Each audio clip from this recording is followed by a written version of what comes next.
I'm Pastor Tim Lowe. I preach over at Christ the King Lutheran Church, where we congratulate all our elected representatives, and we pray God blessed Advent and a Merry Christmas and a prosperous New Year to all our population of Bedford. In the name of the Father, Son, and the Holy Spirit, amen.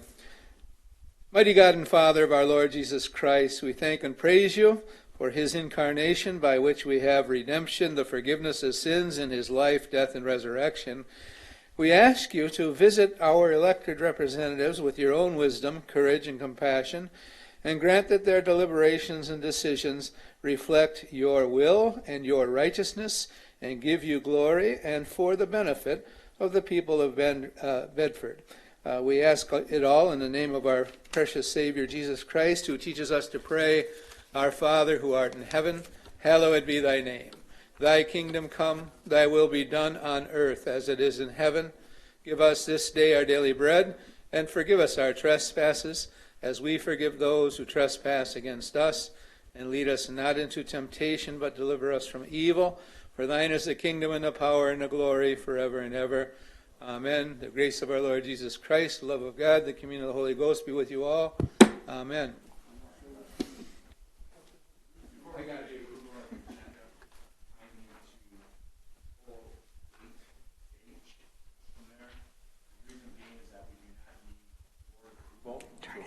Turn your mic on. We do not need board approval to appoint trustees to Park Board, Library Board. Is that trustees are free to help and do as much as they want in terms of a board. So I verified this with MTA. I also verified this with Phil Goldsmith. So I need a motion to remove 8H. I'll go ahead and make the motion that we approve tonight's agenda as amended, removing 8H. Support. Discussion. Take the roll. Mr. Gore? Aye. Mr. Bruning? Aye. Ms. Janasek? Aye. Mr. Montroy? Aye. Mr. Stump? Aye. Hirschberger votes aye. Mr. Pryor? Aye. Motion carries 7-0. Next up is the consent agenda. Agenda committee recommends to approve and place on file minutes from the November 19th, 2024 regular meeting of the Bedford Township Board. Do I have a motion? I'll make a motion to approve the minutes as presented. Second. Support. Take the roll, please. Who supported? Me. Okay. Ms. Janasek? Aye. Mr. Bruning? Aye. Mr. Stump? Aye. Mr. Montroy? Aye. Mr. Gore? Aye. Hirschberger votes aye. Mr. Pryor? Aye. Motion carries 7-0. There are no presentations. Number 5 is public comment. Comments limited to 5 minutes for board agenda items only. Please state which agenda item you will be speaking on.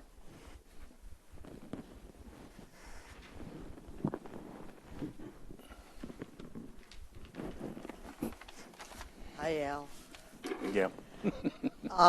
Gail Kane, 1056 West Temperance. I see Jody's not here, but I wish to speak to the to 8B. The map I felt that was in the packet was poorly marked in reference to the specific comments that were made by the assessing department in the memo. The board should know what the history of this property has been through previous planning and BZA rulings. If the split is approved, what further role will planning or BZA have in the site plans or development of these parcels, especially with the rear access to the subdivision roads and to that pocket park? So I'm hoping that there's one of the trustees can speak to that. 8C, my question to this is, does this allow for the inclusion if 8D is passed? With 8D, again, and Lamar sends his regrets, he was going to speak to some of this. There's a lot of history from the past which should be shared with the board. Mr. Bonkowski from Erie, there was previous contracts along with how and who will pay for the infrastructure and what impact this will have on the timeline and need to expand the treatment plant, which we have heard is coming. This here is going to be including 2 schools, multi-industrial, and mobile home units. And I'm happy to see that Mr. Sergo is here, along with the Erie representative. As far as 8E, the school and the full-time township elected have tossed this idea around before the election. In fact, a question to the need was brought up at the Meet and Greet the School Candidate Forum. We were told then that the school had plenty of surplus funds and that the problem wasn't so much with students but with parents. And I can relate, having experienced this firsthand. But this isn't the impression that's being made. Despite the school employing lunchroom and playground aides, elementary students are, so out of control that they need armed police officers for recess and lunchroom, versus hiring security guards to supplement this safety feature. What isn't the school disclosing? I agree the schools desperately need to have the schools monitored at the start and end times, especially with the traffic. But both of those could be covered with a current contract person assigned that duty. The problem is solved. The school may be the biggest employer in the township, but the township should not be the largest employer of the sheriff's department. I see some major concerns and have shared with some of you. I am not anti-school or anti-police by any means, but there is much to be considered by all members of both boards. If the township does this, will the school fully support community ed instead of putting that onto the park system? If we can do with 8 now, then why should we go back to 10? In the best interest of the taxpayers, I believe it would be something that we should defer versus making a knee-jerk decision tonight. We need to allow for the time to explore all the options, not just those the sheriff is offering. Frankly, we already pay for cars. We need firm numbers it's too wide of a gap in the pay. So we need firm numbers for the dollars, job descriptions, set the details with promises in writing. There are far too many blanks and variables. I ask you to vote no, at least at this time. Thank you.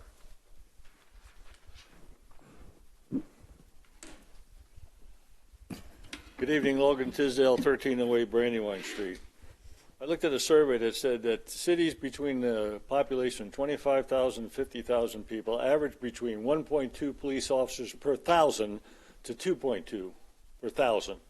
We have over 30,000 people in Bedford Township. We have 10 contract officers, and I don't know how many general fund officers we have. But 10 people, that means that we have one officer for 3,000 people, whereas most cities have one for 1,000. So adding 2 more people, whether we add them to the schools and then they go back on patrol and do that, I think is a great idea. We never have enough police officers. Look at your last tax statement and see where all your money goes. Just look at it. I got my tax statement. I saw where my money went to. It didn't go to the police. Here's a statistic that ought to get you. It says that a total of 27,564 people ages 0 to 14 were involved in traffic crashes in the state of Michigan in 2022. 27,500 were under the age of 14. 2,600 died, or I'll get it right, 26, thank God it's not 2,600, 26 people ages under 0 to 14 lost their lives in traffic enforcement because they died in traffic accidents. 26 young children, 0 to 14. There was a statistic that I said that Michigan is the worst state in the United States for drivers under the age of between 16 and 19, the worst in the country. I think Hawaii was the safest place, but Michigan was the worst. We need people out there enforcing traffic laws to protect our children, not just in our schools, which I think is great, but also on our roads.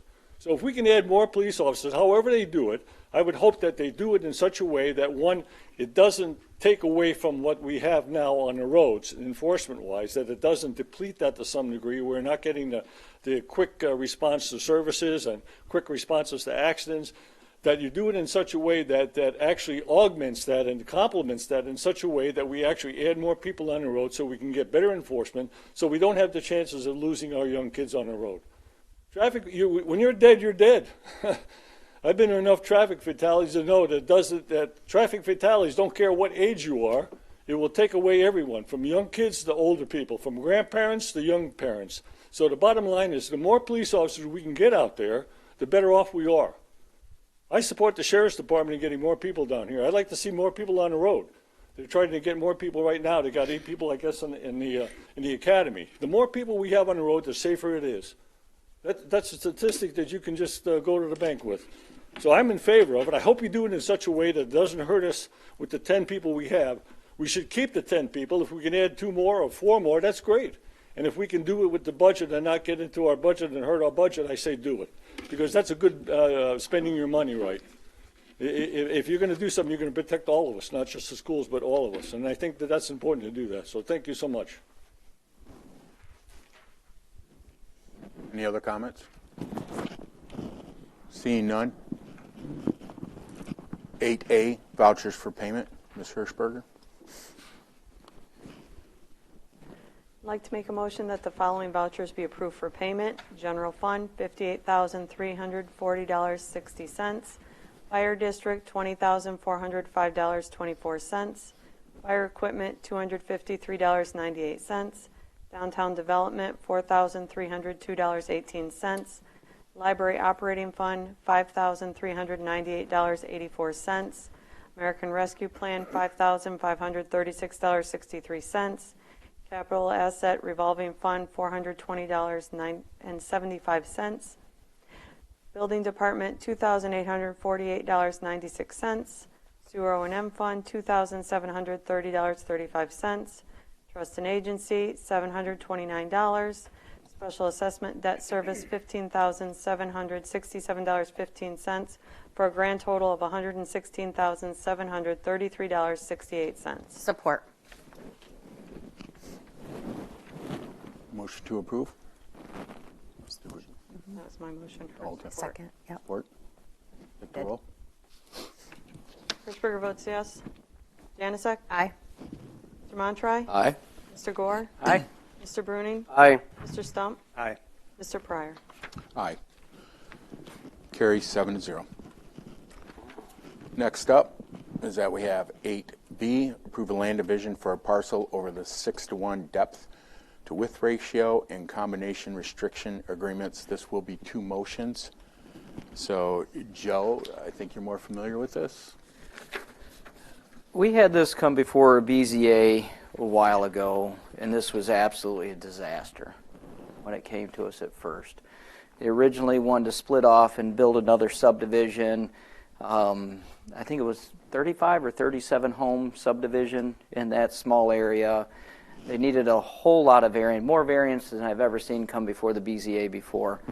And they also needed there was discussion whether or not we control the end of Nepper Drive versus the Road Commission, and it turns out the Road Commission owned the end of Nepper Drive. There's a turnaround.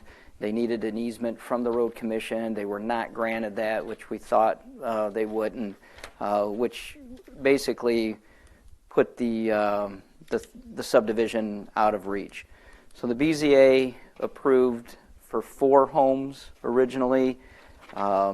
Myself and Mr. Dersch voted no on that because there was just too many moving pieces with access, and but it went through, and now I guess they're coming back requesting to split into 2 or 3 instead of the 4. There's some questions that I have about that. What questions do you have, or do you want Phil to address that?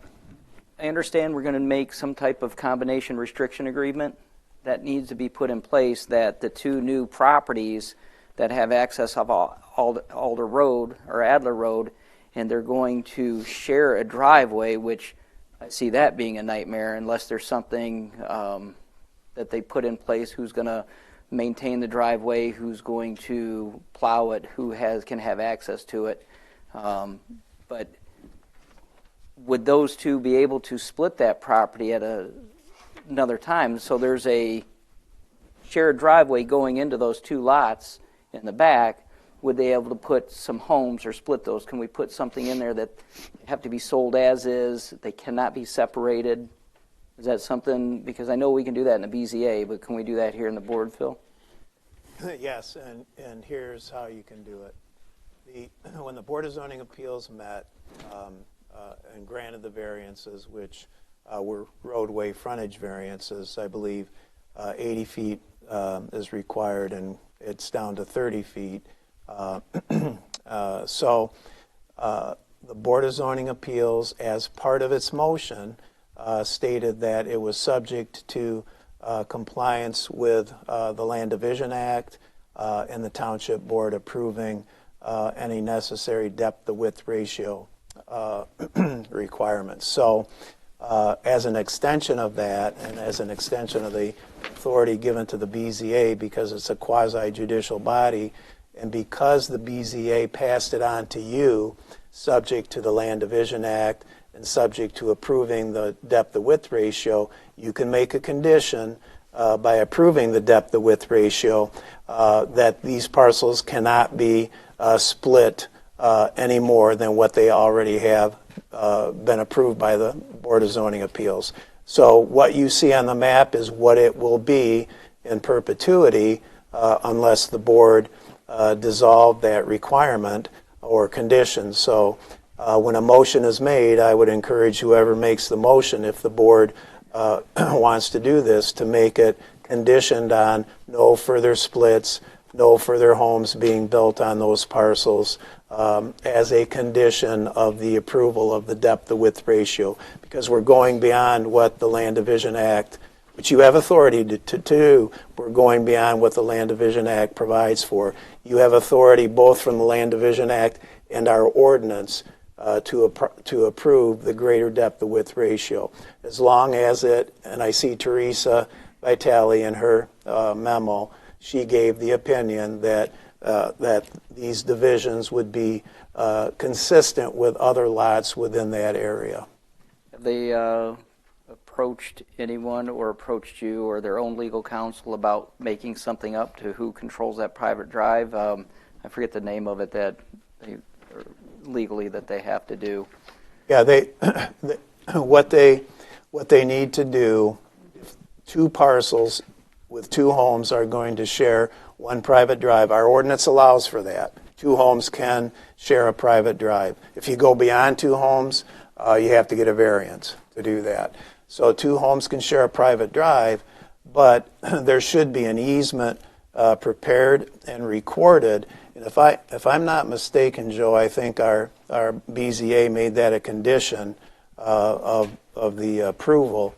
There was a lot. Yeah, I mean, there was a lot of discussion there.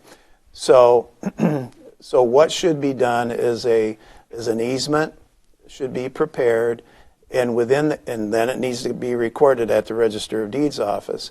And the reason for that is with the easement, you can provide for utilities, you can provide for ingress and egress, and you can also allocate the share of the expense of keeping up that driveway, of maintaining that driveway. And we encourage that and even require it because when this is approved, we don't want people coming back later to the township and saying, hey, we have this 1,500-foot driveway and it's got potholes in it. What are you going to do about it? Well, it's not our responsibility. It's on private property. People created that situation for their own benefit. So the easement should be prepared and recorded. Pretty much what we did last night with Tony Lane. Yes, yes. Okay. And you know, while you're at it, make that a condition of the approval if a motion is made to approve the depth-to-width ratio variation. I'll probably follow, I'm looking at my notes from last night, probably follow the same thing we did with Tony Lane last night with the egress and the ingress.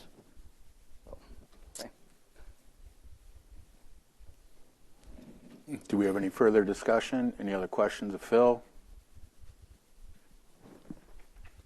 I can tell you this property was looked at even well before you looked at it, or they did, because we looked at it years back, and we were like, no, it's too difficult to develop in terms of it. So we walked away from it and said, no, we're not going to do that. So if you get 2 homes there, that's better. Also, in terms of land planning, it's better to get 2 homes there than one guy to buy 1 parcel, then go into township, look for another 5-acre parcel or whatever. Now we're taking out more property. So I think it makes a lot of sense. Joe, you mentioned the combination restriction agreement. That's required because 1 parcel, which is a meets and bounds described parcel, is being combined with a platted subdivision lot. So we can't reconfigure a new legal description. In those situations, we have historically used the combination restriction agreement, which our assessing department, we gave them a template years ago. Our assessing department puts that together, and then that's recorded at the Register of Deeds office, meaning that once those 2 parcels are joined by that agreement, they have to be sold together. They can't be separated. I just want to make sure moving forward that if some miracle happens for these folks and the road commission grants their easement for Nepper Drive and they can access it off Nepper Drive to those 2 pieces of property, we're going to shore it up so they can't split it, correct?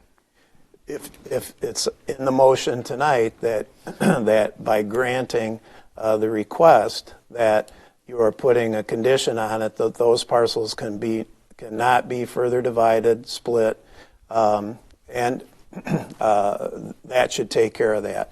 I'm going to say it's unlikely that the road commission would grant approval to access that parcel, but unlikely is overturned almost every day. So Joe Biden said he wasn't going to pardon his son, but he did. It was unlikely. But We were supposed to be able to opt out of marijuana shops, and look where that got us. So it's unlikely, but if you make that part of the motion that there can be no further land divisions, that takes care of it. Thank you. Do we want to entertain a motion at this time? We're looking at you. You were the last one there, Joe. I've got a whole lot of friendly amendments, or else I can take a stab at the motion. All right, let me get to order.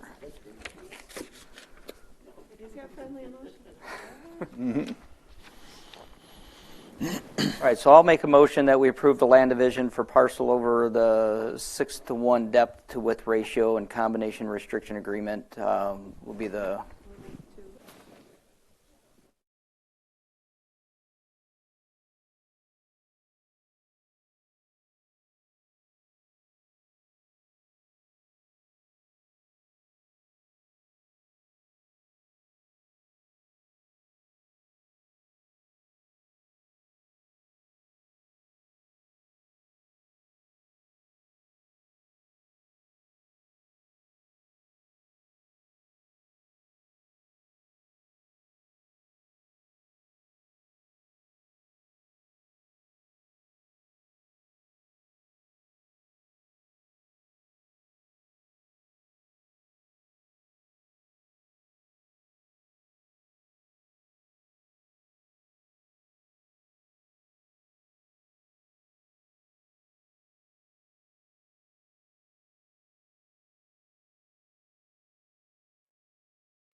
So I think we got her figured out. So I'll go ahead and make the motion again that we approve the land division for parcel 019-088-20 to become 019-088-21.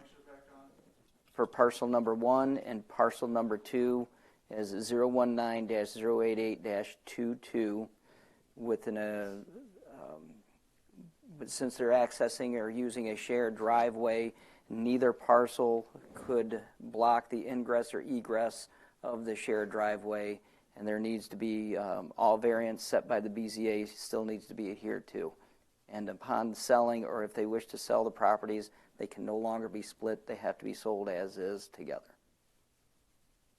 We there, Phil? Yeah, you can say no further splits will be approved for either of these parcels as a condition of the granting of the depth-to-width ratio. And I'm fine with adding that in. Support. Support. Yeah. Craig.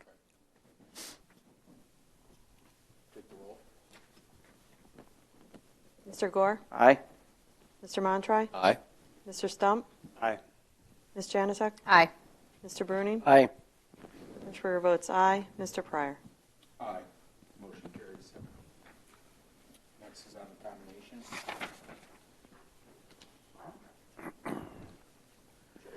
Yep. So I'll go ahead and make the motion that we approve the combination agreement. This again is going to be parcel number 3 of the first two. It'll be 019-08823 is going to be combined with 02-195-033-00. Again, if the property is to be sold, it is to be sold as one property. That the combination restriction agreement has to be prepared and recorded at the Monroe County Register of Deeds office. I'm fine with that. Support.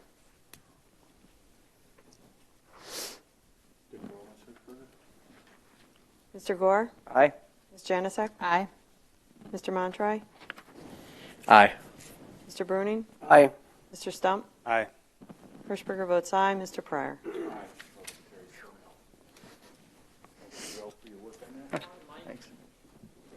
Thank you, Joe, for the work on that. Let's get to 8C, approve the year 2025 budget for operation and maintenance, Bedford Township sewage disposal system. Mr. Sergo, you're up. Jeez, oh, peas, I don't even know where I'm at now. Assuming it's on, right? Tim Sergo, I'm the Deputy Drain Commissioner representing David Thompson, your Monroe County Drain Commissioner. As part of being the county agent, the Office of the Drain Commissioner operates and maintains the treatment plant for Bedford Township. And each year we come to this board to present a budget. It is always a work in progress. A lot of it's based on years of experience and actual cost to operate the plant. The significant thing this year is that we were going to try to do some additional clearing of right-of-way, but that cost and finding a company to do that at a reasonable cost was just nearly impossible. So we're going to have to rethink some of that. I did remove some of that outside services out of the budget, and normal labor and fringe increases and such, chemical costs, but overall costs seem to be stabilizing. And as a result, we're actually showing a decrease in the budget from 2024 of last year was 3.3 million and some change, and then it's 3.2 this year. I didn't think that would hurt anybody's feelings. The plant is running extremely well. As you know, we put about $25 million in the plant 5 years ago plus. And we didn't increase any capacity, but we restored the original capacity of the plant. And we modernized it. And some of that modernization has had some huge cost savings. And unfortunately, we've seen the price of chemicals and electricity skyrocket. And so the savings was there, it just decreased the amount of increases we would have had. But as a result, the plant is running phenomenally well. Could you address one area, though, Tim, sludge removal? Because that seemed to take a little bit of jump. Is there some regulations or something? Yeah, no, as part of the process, we always used to, we always got rid of our waste through the environment through sludge, which is applied on farm fields. And it's basically free fertilizer to farmers. As part of the renovation, we also installed a screw press operation where we actually take the sludge, dewater it, process it into a cake or a granular material that can be disposed of in a different way. And the purpose of that is that we weren't being held hostage by the sludge operators, which have become few in Michigan, and the permitting and such, so we have the option to do both. So over the last few years, we've been trying to find the right combination of doing both processes that saves us the most money. So we think we're getting that dialed in.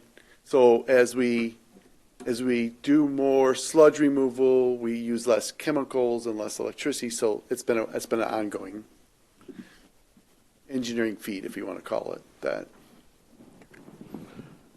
Any other discussion on the budget or questions? Or we did have a good meeting in terms with the Drain Commission today in regards to our plant, just bringing us up to date in terms of what's going on, efficiencies. We're finally going to final out the construction, correct? Correct. Because and sometimes that takes a while after we're done on a project like this. So it will finally be finished. Right. So. The last part, there were some manholes that needed to be replaced. And through a series of setbacks, we finally got those done this last year. And we're set to go from here on forward. Great. See no other questions? Need a motion to approve the budget for 2025 for the sewer plant. I'll make a motion to approve the 2025 proposed sewer budget for the sewer operation and maintenance system as presented. Support. Support. Ms. Scherberger, take the roll. Ms. Janaszek? Aye. Mr. Gore? Aye. Mr. Stump? Aye. Mr. Bruning? Aye. Mr. Montry? Aye. Hirschberger votes aye. Mr. Pryor? Aye. Motion carries 7-0. Thank you, Tim. Next up, 8D, approve the Bedford-Erie sewer agreement. Phil, I'm going to refer this over to you. Stay there, Tim. Stay there, Tim. Put your other hat on now, Tim. We can tag team on this, but just as background, we have available, or I should say Erie Township, and the Erie Township Supervisor is here with us tonight in the back, Mike Grodi. Erie Township has an opportunity for some significant economic development. We have county-wide American Rescue Plan funds that are currently available. And through a series of events, they were earmarked for a different township. That township chose not to use them. And that, too, involved an extension of the Bedford Township sewer system to serve a couple of parcels for economic development purposes. But they decided not to accept that money and to avail themselves. And then that money became available to Erie Township because they're in the midst of economic development and have a really great opportunity, which would bring hundreds of jobs into Erie Township, which would spill over into the region, including Bedford Township. At least that's our hope and that's our belief. So this ARPA money, which ranges I've been told, probably at a minimum of $2 million and maybe more. Under the federal guidelines, that money has to be encumbered by the end of the year. So discussions were held. Erie Township came to Bedford Township and said, would you be willing to extend the Bedford Township sewer system even farther into Erie Township than it already is? Well, we have, through an intergovernmental agreement, which is provided for by the state constitution and state statute, we have already extended the Bedford Township sewer system into Erie Township, and that extends to, correct me if I'm wrong, Tim or Trudy, she's very up to date on this, that extends, I believe, to Stearns Road. That's correct. It's not built. It only is built out to Republic Services there on South Dixie, or if you're familiar with Angelo's, in that area. But it has already been approved by both Bedford and Erie for extension as far north as Stearns Road. When this opportunity came to Erie, $2 million to further extend and capture the parcel where the economic development is being explored and slated for. Discussions were held between Bedford and Erie and my law firm. My partner Tom Graham prepared a fourth amendment to the Bedford Township, Erie Township Sewer System Number 2 Extension Agreement, which has already been considered by the Erie Township Board and approved, and now it's before you tonight for your consideration. So the important things, I believe, are, I'm going to tick off some important things, at least in my mind, that I would want you to consider. First of all, this comes at no cost to Bedford. We own the sewer system. It will be paid for by the ARPA funds. And if the opportunity, this extension would go all the way to Mason-Erie High School.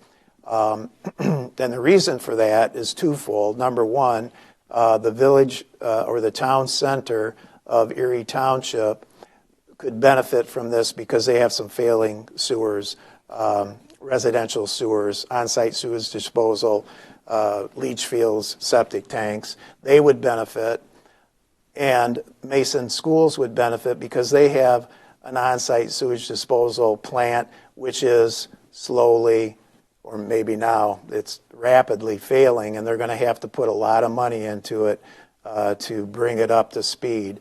And if they can tap into a municipal sewer system, our system, that would greatly benefit them. So my first question to Tim is, how will that affect our capacity? Because we as Bedford Township, the owner of that system, we don't want to take steps that would negatively impact capacity and would negatively impact our ability to add more users within Bedford Township.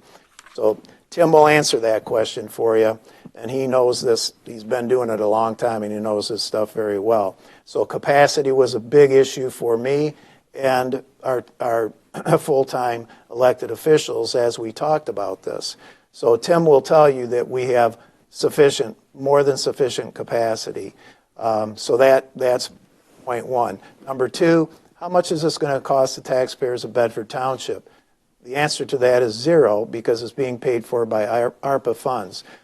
We'll extend, if you agree and adopt this agreement, the ARPA funds will extend it as far north as the ARPA funds will allow us to extend it. And Tim will tell you that some surveying has to be done. It's flat out there. We don't know how many pump stations would be required. That's a high-ticket, big-cost item on these extensions. If we can get away with one pump station scientifically and from an engineering point of view, we can extend it farther. And then Erie Township is going to put some skin in the game too, match, to help with that extension. And the school is going to explore, hey, can we get some grants? Can we get some matching funds to tap in? So capacity is an issue that Tim will talk to you about. No cost to Bedford Township.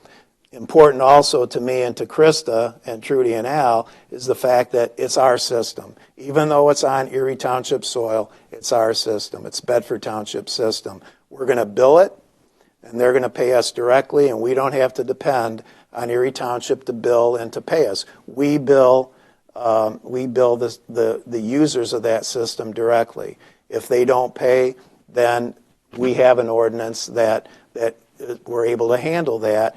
And Erie is going to adopt an ordinance very similar to ours that will allow us to force payment if any user of the system doesn't pay. So I think those are the high points. It's, the federal government basically is going to pay for this. It's needed. It promotes economic development, and it will eventually cure a problem that exists in the Erie Town Center and a problem that's becoming very apparent at Mason Public Schools. They have to have school, but they can't have school there without a sewer system, and that can be helped through these federal funds. I'll be quiet. Tim will give you the scientific aspect of this. So we're envisioning that the sanitary sewer, which is on M125 or South Dixie, would extend in the northeasterly direction towards the little village of Erie and up towards the school. There is a map provided as a corridor, so there's a boundary that says that the sewer can't, these parcels outside of that boundary can't be serviced. So we've provided a corridor based of bordering in between the railroads and the 125 connector. So the second part of the agreement that is really the teeth of the agreement is they're limited to how many REUs you're providing to them. REUs, think of as houses, residential equivalent unit. So for every number, think of it as one household. And so as a result, the number that Kate was come up with was 1,800, and then 100 additional REUs were specifically set aside for the school.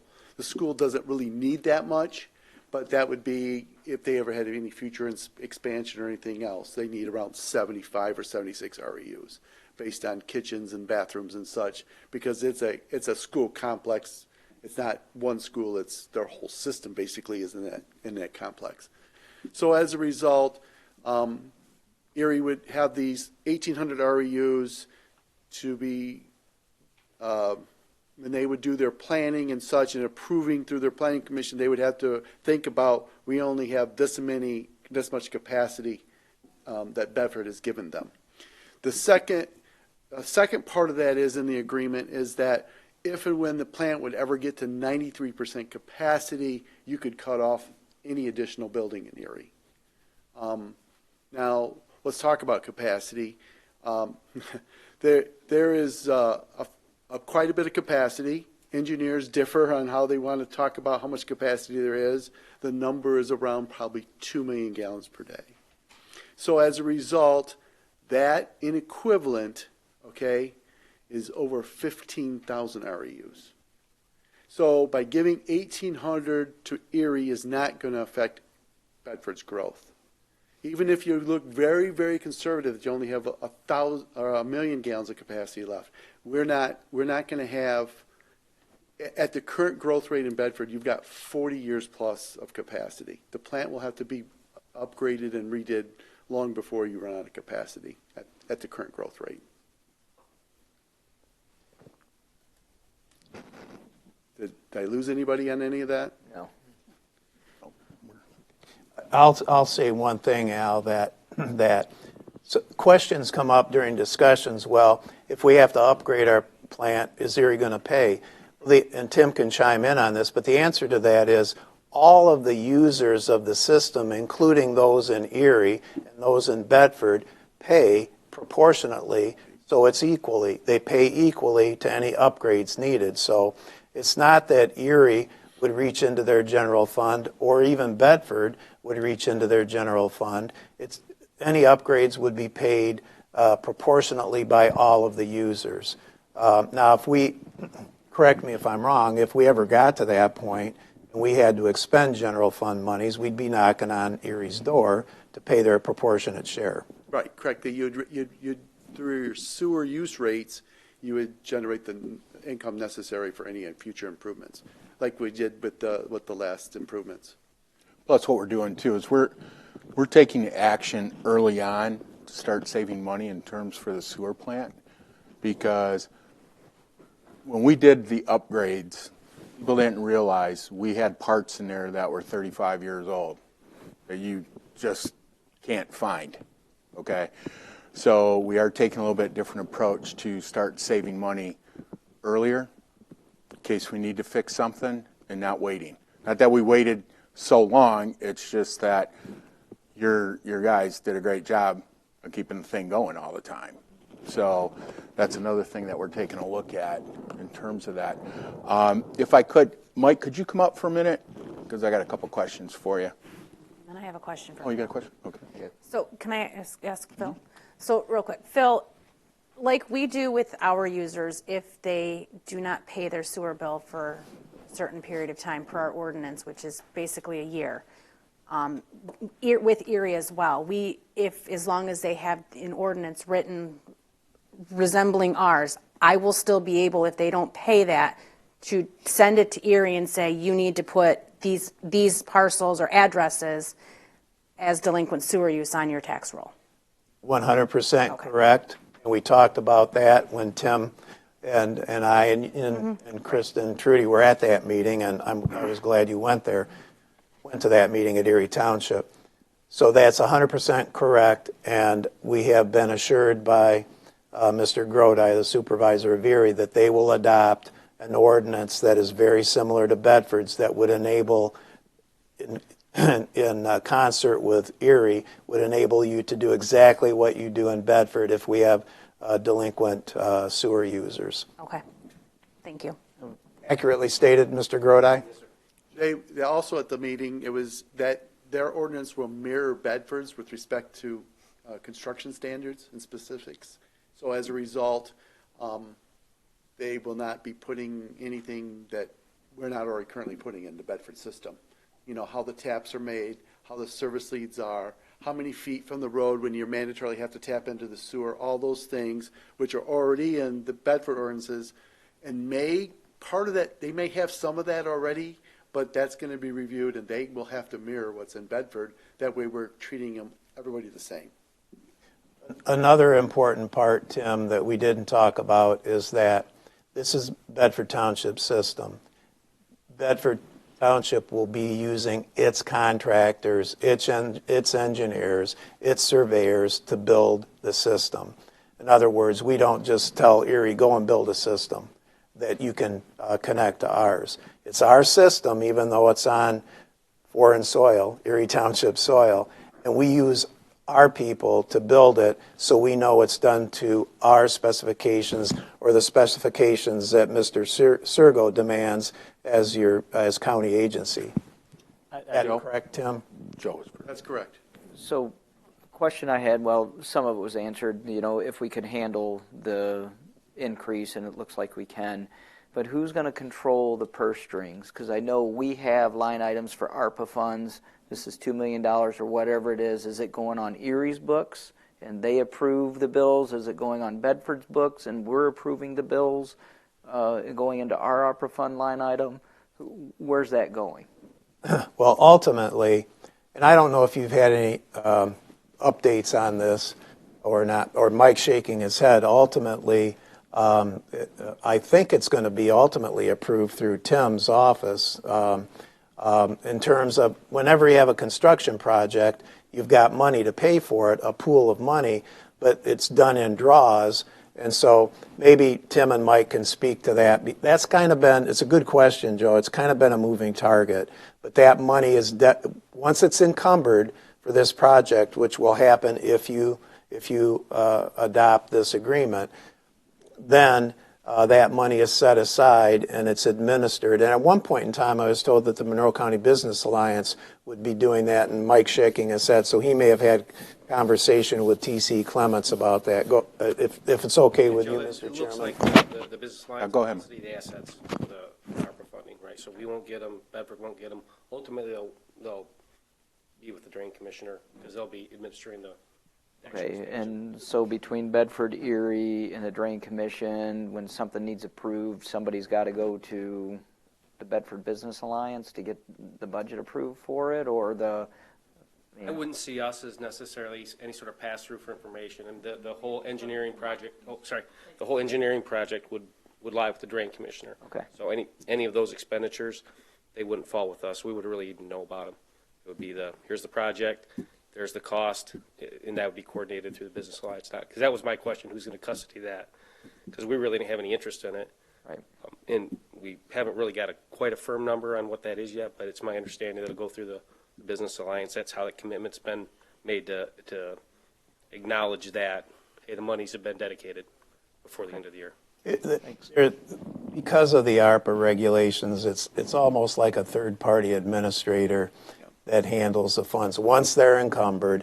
But ultimately, it's going to be approved by Tim and his team because for Bedford, we've agreed many, many years that they operate the system for Bedford Township. It's Bedford Township system. We have an agreement with them to operate the system for us. And so they'll be overseeing the construction as it occurs, which I'm personally comfortable with because Tim's been doing it for a long time. He knows what needs to be done and is good at containing costs and so forth. Josh, you had a question? I'm good. He stole it. Good. Mike, I got a question for you. Can you update us on the progress of that company, if that's public knowledge about coming I here? don't honestly know. About a week ago, they were waiting on property documents to get signed. That's the last I'd heard of it. But And how many jobs were they looking at? the initial estimates were 570 jobs, $173 million infrastructure or commitment to the Monroe County specifically. Yeah, and it's a real project, too. It was written up in cranes, because a lot of times we get these projects and it's Project Eagle and Project this and Project that, and nothing ever happens. So this one looks like it's going to happen. But don't get confused. Today is about agreement number 4. That parcel that is being developed was in agreement number 3. Right. So, Already been provided for. Right. Not constructed. Right. constructed. And the ARPA funds will pay for the construction, and we have to encumber the ARPA funds. And in order to do that, if you decide to and adopt this agreement, that'll accomplish the encumbering of those funds. The Business Alliance, I kind of look at it as like a bank. We're going to submit pay estimates and draws on the money that's the ARPA funds from the bank, which is the Alliance. What's the potential cons for us? I don't see any glaring. Like to me, it seems kind of like a no-brainer, but I don't know. Is there something that I would say no. that you have to, well, but like, is there anything that, like, there doesn't seem to be anything obvious? Is there anything that We're overlooking. you're like, okay, well, you do need to consider whatever? It seems, I would say this, that, I've been as a trustee on the board, so this is, I think my second or third expansion of this agreement. So I've seen this mature over time, and I don't really look at this necessarily maybe the same as you. I look at this as a partnership because this has benefited us, and specifically this project, taking it all the way to Mason Eagle Drive, solves a lot of problems for the school, helps promote economic development in our town center area, which is important to our board. So I've been around long enough to know that, you have to have the right people in the right places at the right time, and I think this expansion makes a lot of sense for both of our boards. Because I think Phil or Al said, if there's 570 jobs, there's going to be a lot of Bedford Township people that are going to be working there. That's going to promote economic health and development for both our communities in Monroe County. So I think the Business Alliance sees that. I've had conversations with Sonic about this. They see the benefit ultimately in taking this to that next step. I look at it, the South County Water Board, back when Pearl Albert Green and Bill Fry were putting out the first lines. This is conceptually the same thing, right? This is long-term planning on a linear asset through Monroe County, and that's where I think having the vision to do stuff like this now, we may not see the benefit during our tenures on the boards, but in 10, 15, maybe 20 years, because this is in place, we can take that next step and expand that far. My hope is it doesn't take that long, but putting that stuff out there now makes a lot of sense for us. Greg, 2 cons that I immediately identified, but I'm satisfied now. Number 1, will this negatively impact capacity of our plant, and could it in any way curtail growth in Bedford Township? I rely on Tim and he's an engineer and he's been involved in this business many years. What's our capacity? Is this going to negatively impact our capacity, which could negatively impact growth in Bedford Township, whether it's residential growth or commercial or industrial growth? So you've heard what he said tonight. That was my first concern, and so that does not appear to be an issue. That doesn't appear that is a negative. And so then the second one is, with economic development and commercial and industrial development, sometimes you're introducing things into the plant other than human waste, the garbage disposal in your household, your wastewater, that sort of thing. We're equipped to handle that at that plant. And it's really a precise scientific formula that they use to balance all of that. So my other point, and Tim and I talked about it, with this economic expansion, industrial, commercial, if they cannot and they will not be allowed to introduce anything into our sewage plant that could upset the balance that has to be maintained.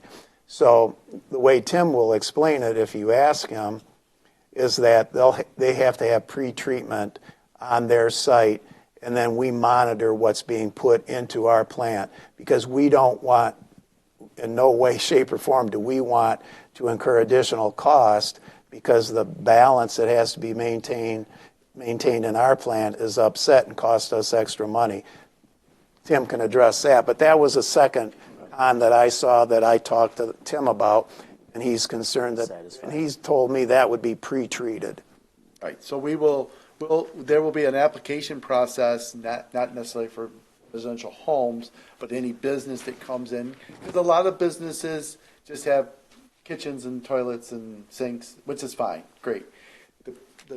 The commercial businesses or industry that has some kind of chemical processing, then we're going to have to know what they're doing and how they're doing it, and whether we accept it or not, or it has to be pre-treated before they send it to us, so that it doesn't upset the chemical balance of the plant, which it means efficiency of the plant.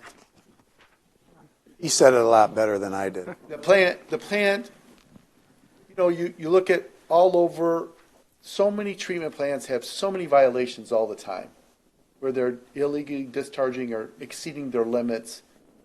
We virtually have none of that.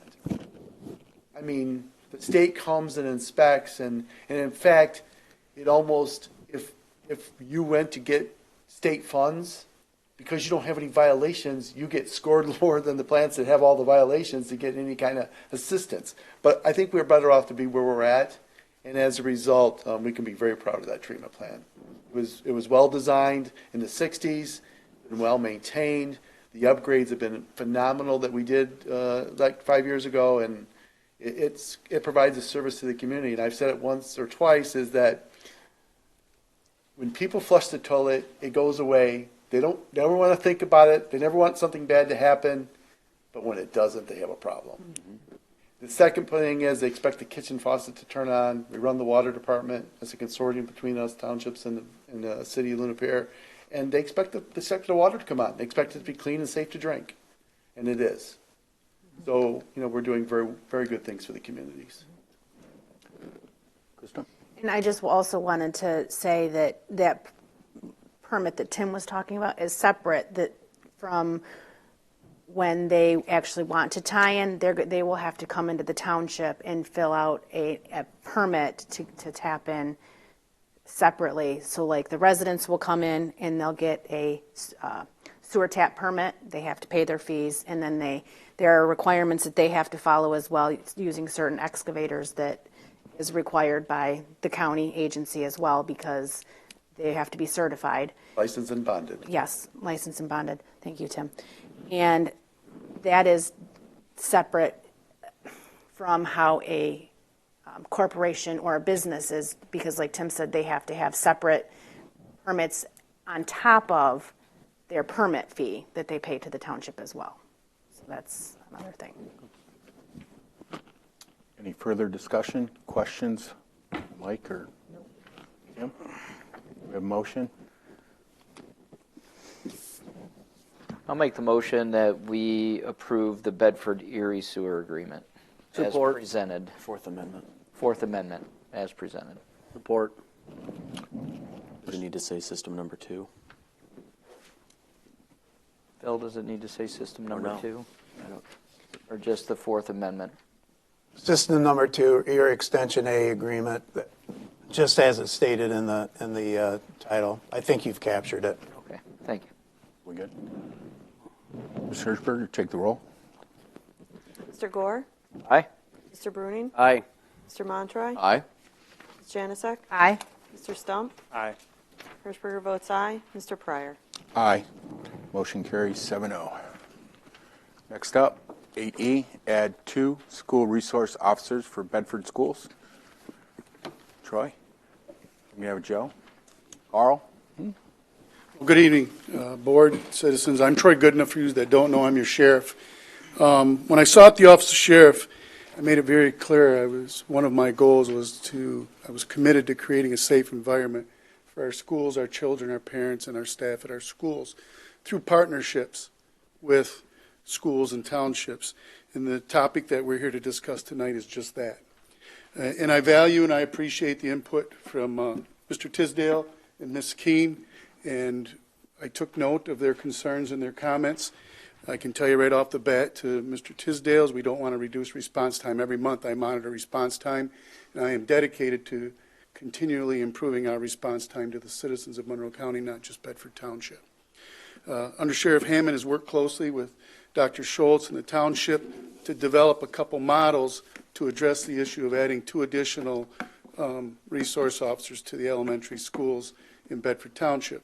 I will tell you this is already setting a trend across the other school districts in the township, in the county. They're monitoring to see how this partnership works and going in that same direction. So at this point, I'm going to turn it over to the undersheriff. As I said, he's worked diligently with everybody to prepare a plan to hopefully answer any questions you have, make our proposals very clear, or at least give you the options to evaluate what you feel best suits your needs. But I want the citizens to rest assured we are not going to let the service of law enforcement in Bedford Township or anywhere in the 4 corners of Monroe County suffer as long as I'm your sheriff. So.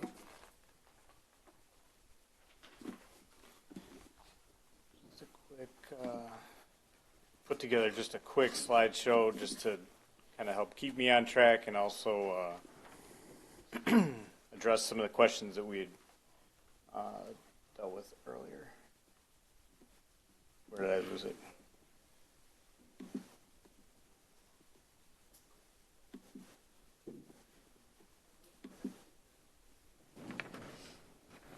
It'll help here. There it is. I did try to encompass the colors of both the township and the school. Always seek to go over and above. So at any rate, just to give a little background where we're kind of standing now. The township currently contracts for 10 deputies at a cost of 80% per deputy. The board knows what that means, but that's you're paying about 80% of the cost of an actual deputy. The Bedford Public Schools contracts for 2 deputies that are school resource officers specifically. So all they do are school functions. Their cost being 66.6%. The proposed hybrid position is this. There was a time just towards the end of the year where both the township was approaching with some discussions of adding maybe a specific deputy position that was just for traffic. At the same time that Bedford Schools was inquiring about how do we get a deputy in each of our schools, all of the elementary schools. So in looking at that, a couple things were taken into consideration. Our current staffing levels, as well as how do we provide the best service to the township and to the schools. So the hybrid position was proposed. As a hybrid position, that is, they're both a township deputy as well as an SRO. The idea being we're going to put a deputy in or be present at all the elementary schools. With these additional 2 deputies, we can put a deputy at each elementary school within the school district. During arrival time and departure time of the school day. So most critical times for traffic enforcement, or the most time where you have visitors, if you will, or even parents dropping off. So in discussion with the school, those are the 2 most critical times. Arrival, deputies there at the school can handle either traffic in the roadway, assist with the traffic of parent pickup loops. Having been a parent, or still being a parent, those loops are daunting to say the least. So they're there to help with that. and being present when the schools are coming in and out, the students are coming in and out, monitoring any of the safety concerns that might come up during those times. Again, both at arrival and departure. During the school day, and I think Ms. Keene addressed it, the deputy in the school, we're not there to, the elementary age kids, they don't cause the problems that require a deputy most often, right? But being there, be present to provide that level of safety that may be needed at different times, we're there, right? Outdoor events, field days, kindergarten graduations that go large and are maybe outside or even indoors, we can provide that extra presence there. When we're not doing that, the idea is that they're here to provide traffic enforcement specific to Bedford Township within the radiuses of those schools. Traveling to and from, as we're visiting from one elementary school to the other, we can provide those. They're there strictly for traffic enforcement, which is one of the objectives the township was looking for, is for additional traffic enforcement. So you combine the two, that now we have the specific traffic enforcement from this deputy, as well as the presence within the elementary schools to provide that school safety that was being sought after by the schools, and as the sheriff indicated, he wants to provide. So we have those two things with that hybrid position. When we talk about adding those two positions, currently the sheriff's office doesn't have staffing levels that would support adding two additional positions specific to either Bedford or the public schools, or Bedford Public Schools.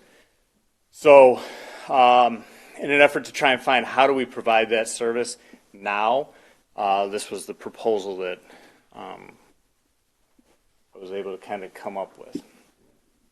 Temporarily, when we say temporarily, we're talking, if approved, this would be from when school resumes session after the first of the year, so January 6th through the end of the school year, which is June 6th, but you look into June 8th. 2 township deputies would be reassigned to that hybrid position. So they still remain in the township of Bedford. They're more specific to the school, like we just described in the hybrid position. But for those few months there, you reduce the township cost from the 10 deputies down to 8. So now they're paying 80% of 8 deputies instead of the 10, and they're paying the 33 1/3% for those 2 additional hybrid positions. On June 8th of 2025, you return to your full 10 deputies, back to paying 80% of 10 deputies. They are exclusive to the township and return specifically to the township duties that they've been doing leading up to this point. The sheriff's office projects that in the fall, in September of 2025, which would be the start of the next school year, the 25-26 school year, we project that we will be at staffing levels that would be able to support 10 officers in the township as well as the 4 in the school, with 2 being the hybrid position. So what that means is when the sheriff's office, when we are fully staffed and we can provide the 10 in the township and the 4 to Bedford schools, with 2 of those being the hybrid position, that hybrid position would then be a shared cost between the county, the township, and the schools as a 33 1/3 per entity there.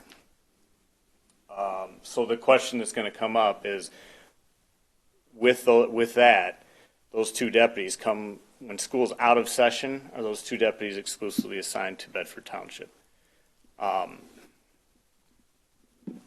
That's our interest. Okay, we can't guarantee that, because at the 33 1/3, as all SROs throughout the county, there's a third of that is a county-funded position, really. So they're available to the county general-funded patrols. I can tell you that whenever staffing levels provide this, we try to keep the SRO within the area of the school they're assigned. In this here, the interest would be in the true spirit of this is that they would remain within the township, and that would give you 2 positions conducting traffic enforcement throughout the summer months or when school's not in session, rather than 1 if you were seeking just the 1. hope that that's helped kind of explain some of what that proposal is and the reason for a temporary reduction in the 10 deputies down to 8 so that we can fund that school position now to complete the rest of the school year and then be able to go full staff in the fall.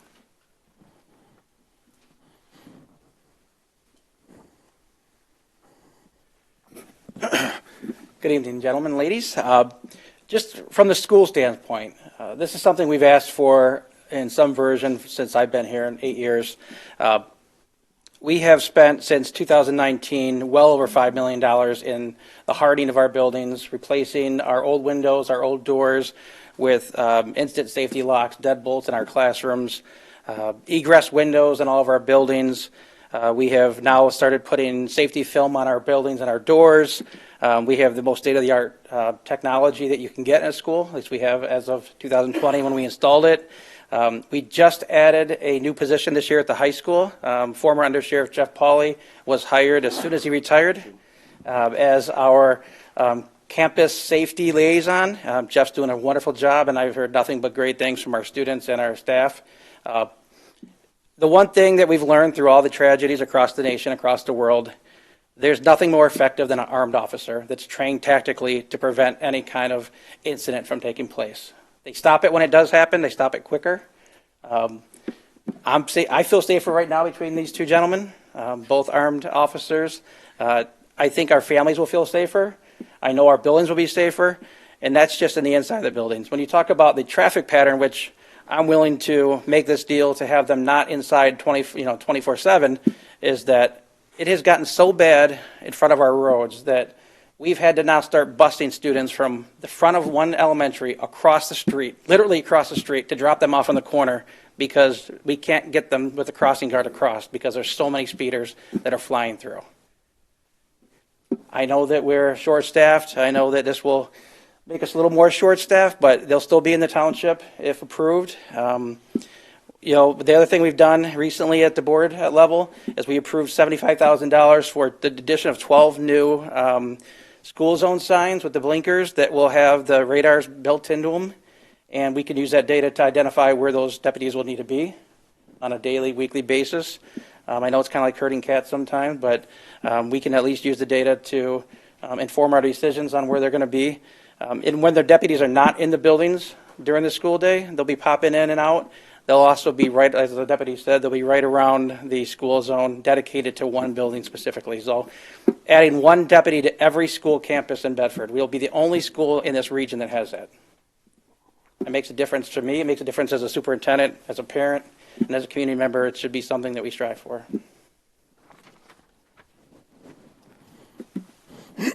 So you're saying if we approve this, then there would be an officer at each school? Campus.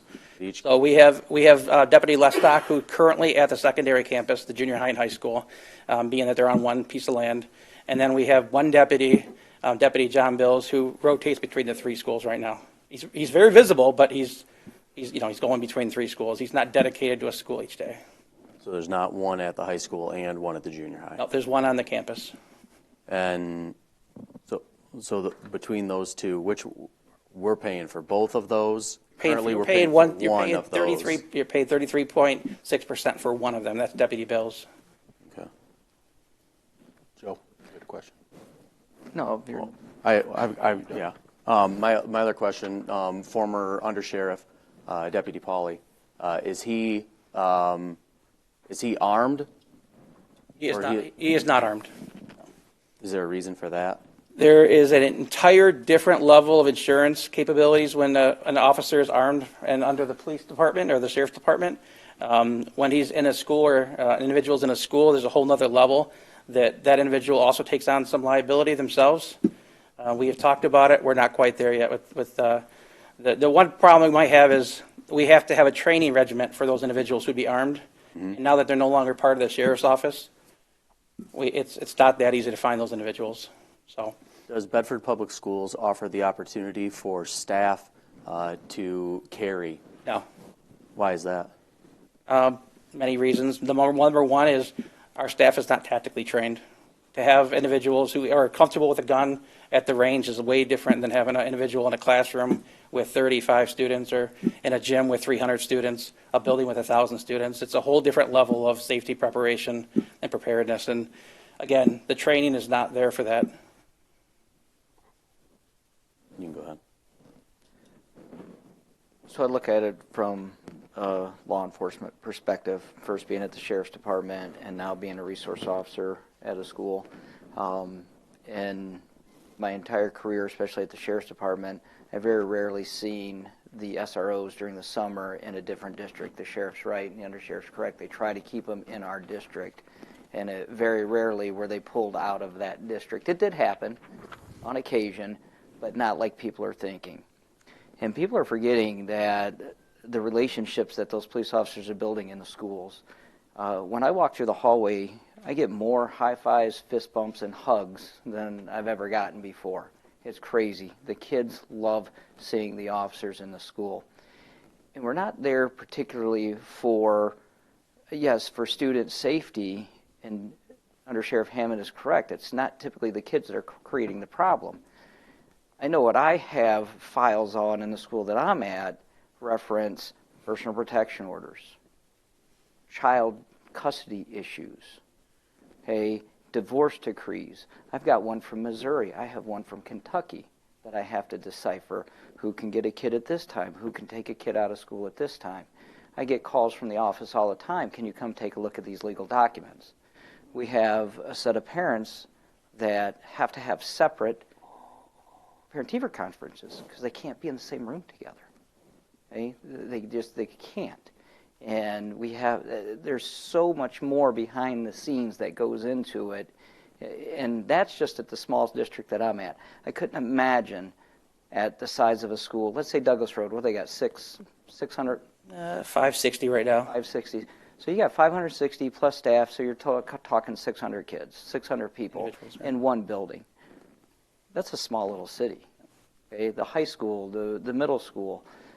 So I'm all for this. It makes absolutely no sense for the school district to absorb 100% of the cost for somebody they only need part of the year. And if we can help, we've talked about infrastructure tonight with the sewage treatment plan. This is going to that same aspect, the safety of our community and safety of our kids. So I'm fully supportive of it. No, well, it makes obvious sense for the schools. They're pulling something out of their budget. It's a complete sense for them from a budgetary standpoint. From our standpoint, we are not a school. A township is a completely separate entity from a school. And something that needs to be considered in light of that is, are we also going to, what about State Line Christian School? What about New Bedford Academy? What about preschools? How many preschools are there in Bedford Township? That when we're already, and I couldn't be more all for safety and protecting children. There's a few things that I'm more passionate about. But from our board standpoint, I think that's another piece that needs to be considered, is that we're not a school. So are we, if other schools or the, what's that, Women's Center now? The ISD is over there now. Are we also looking at providing a security at that school? That is a world that I think is. The ISD is sitting on a ton of money. Yeah, maybe the ISD should.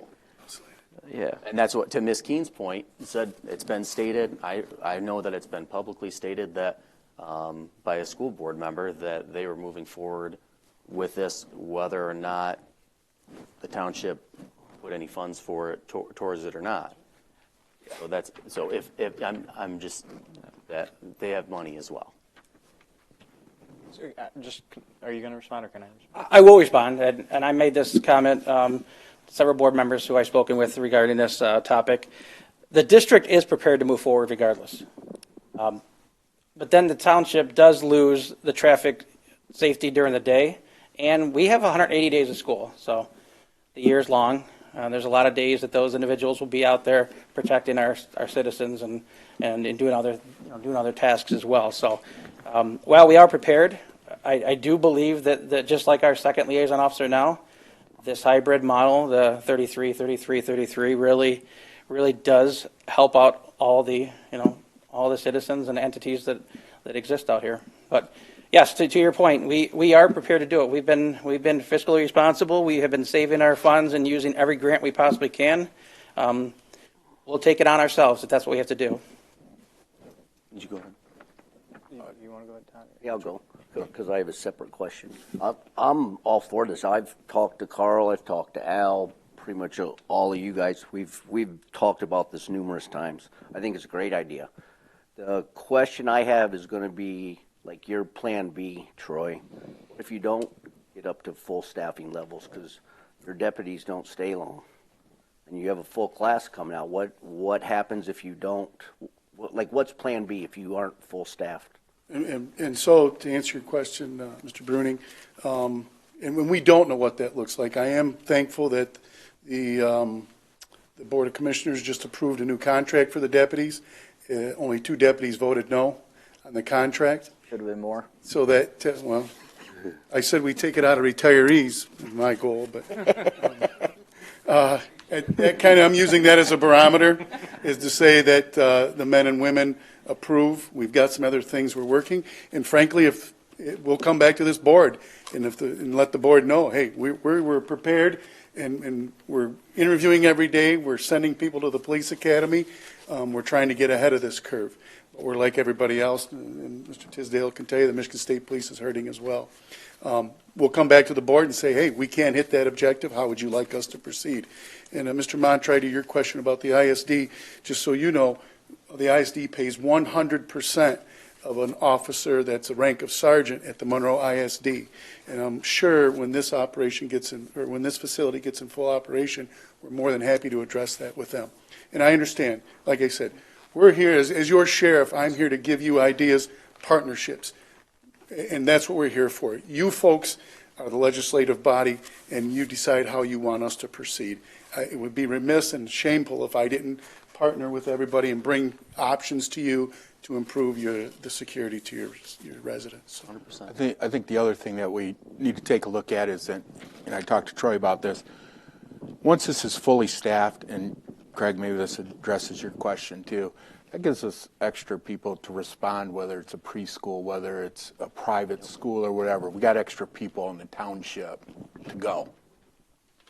So, and to address that, whether it's a commercial business, whether it's a private daycare, whether it's a resident, this is 2 additional officers that are on, and they're not in the school all day. And quite frankly, if they're out during arrival time and something happens, they're leaving and responding to it, just like the rest of the officers on every campus within the township. They're going to get there, and it's going to reduce that response time because they're already here, and when it's during those passing times when they're conducting traffic enforcement or they're going from one school visiting another school, they pass certainly the idea is that they're there for traffic enforcement specifically, but if what we refer to as the big one comes, they're right there. So you're getting that extra that response resource. time and that resource from those additional personnel. Josh, you had a question? I got a few, but you guys have been taking most of them. So you kind of touched on it, Todd. If you're not fully staffed, we're at 10, we're going down to 8, and then the plan is to go back up to 10.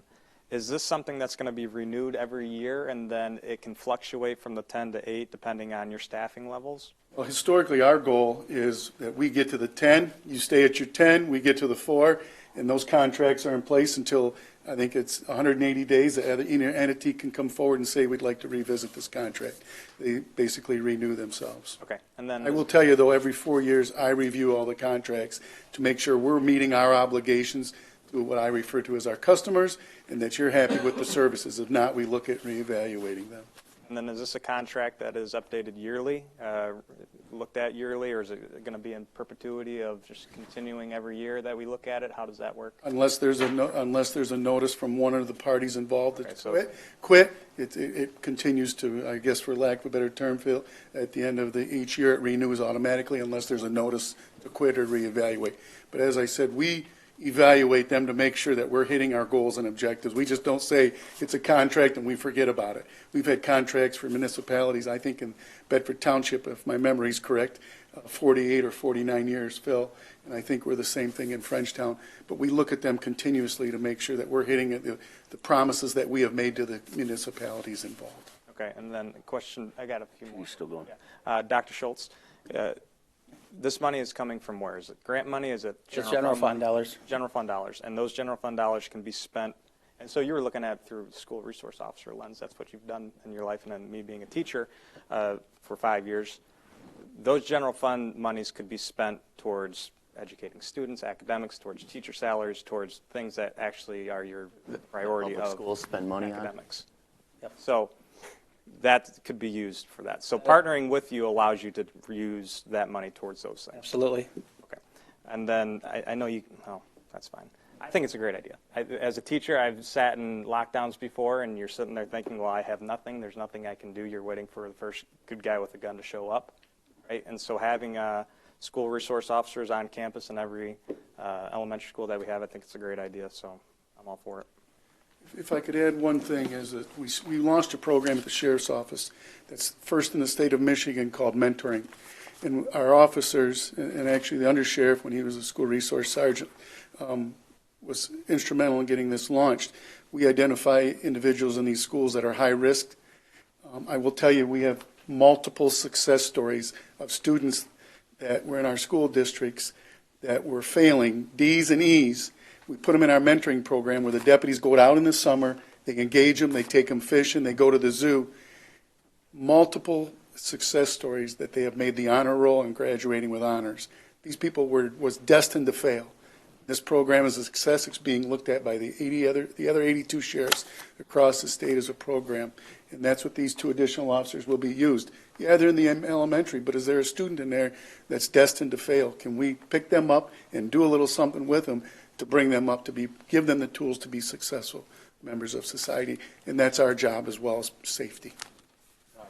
Yeah, I have, because and Al, you may want to chime in, or even Troy, you can. Because up here, the board, we have 2 options that are available to us. We've only been speaking to the one because it is the better option. But there is number 2, just so we can let the public know the second option. Yeah, the one thing that we look at is, my point, and I talked to a few others, we didn't want to get into buying more cars and paying the insurance. That's a big expense for the township. It is right now. So that's why option 1 looked a lot more attractive of not having to go out and buy another car. Oh, yeah, I totally agree. Yeah. But just in full disclosure, so the whole public knows, Right. there is another option, but Right. this is the better of the 2. Right. I mean, You know, we just could wanted go to that, let them but know what we're it going to was. spend more money. So I think I have a little bit of a compromise because there's a couple of challenges here. The first being, obviously, all of this is not in our budget at all. And this is a massive expenditure. So there's the financial piece.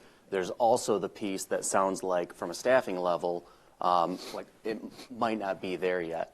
I'd like to propose a motion to table this of sorts to our budget time, where we can really look at this from a very specifically in our budget and look at it into the 2025-2026 school year, that we would be done with all of our budgets going into the next fiscal, and maybe staffing level would be there by that time, and that we could